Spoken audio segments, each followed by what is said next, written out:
खुलुमबाय लोगोफोर, गोजोन फुंबिलि बयनिसिमबो। नोंथांमोनखौ गोदान भिडिअआव आरो फिन खेबसेबाव बयखौबो बरायनाय बावहरबाय। आं दिनै नोंथांमोननि सिगाङाव 16 आगस्ट 2024 मायथाइनि सानसेनि फानजामुथिखौ फरायथिनो लादों। गिबियावनो दङ मेष राशि। नखरनि मददजों गासैबो जेंनाफोरखौ फोजोबनो हागोन। सोलोंथायारि हाबायाव नोंथाङा मोजां फिथाइ मोनगोन। मावख'आव नोंथांनि दिन्थिफुंनाया जोबोद मोजां जागोन। नखरारि आयदाफोराव गोसो होनाया नोंथांनि सोमोन्दोआव गोसो गुदुं लाबोनो हागौ। वृषभ राशि। दिनैनि साना गलाय-गथाय सान जागोन। गथ'फोरनि सावस्रिनि थाखाय गोसोआ जिंगासिगोन। रांखान्थियारि आयदाफोरावबो जौगानाय आरो गाहायाव फैगोन। जिउ राहायारि जिउआव मान होनाया बांगोन।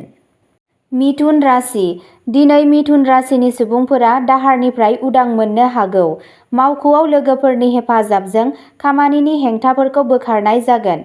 रांनि गोदान लामाफोरा रोखा जागोन। नोंथाङा नखर आरो लोगोफोरनिफ्राय मदद मोनगोन। कर्क राशि। गावनि खर्सा खालामनाय हुदानि सायाव नोजोर हो। दिनैनि खरसाया हरखाबै बांनो हागौ, जायनि जाहोनाव गोसोआ गोजोन गैयै जागोन। जिउ राहायारि जिउआव जिउ राहा जौगानायनि थाखाय गोबां सनानि खाबुफोर थागोन। नखरनि बिबानफोरा बांगोन।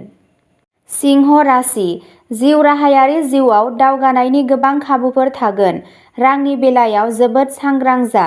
सोलोजों रां थिसन, बेयो इयुनाव मोजां फिथाय होगोन।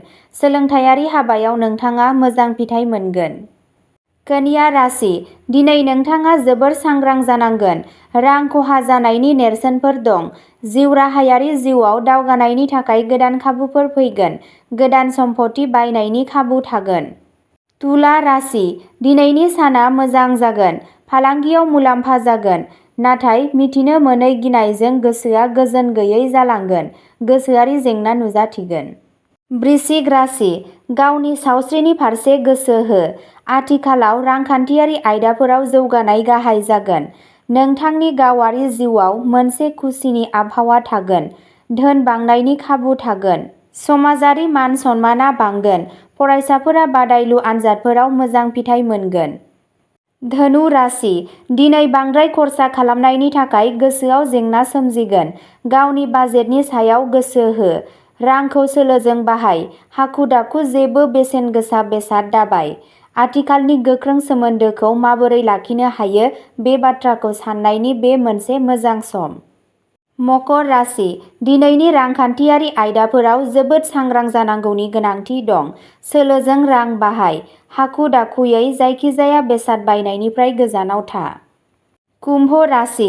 दिनै नोंनि सावस्रिया मोजां जागोन। रांखान्थियारि आयदायाव नोंथाङा खाफालगोनां जागोन। रांनि फैनाया बांगोन। नोंथाङा नखरजों बबेहायबा थांनो सानथांखि लानो हायो। बेयो नखराव खुसि आरो गोजोन लाबोगोन। मीन राशि। गोब्राब नाजानाया सोलोंथायारि हाबायाव फिथाय होगोन। नोंथाङा जाफुंसारनायनि गोदान सिरि गाखोगोन। हारसिं थागिबिफोरनि मोजां मोनलायनाय जिउआव सासे गोसो बोनो हानाय सुबुंनि हाबनाय थागोन।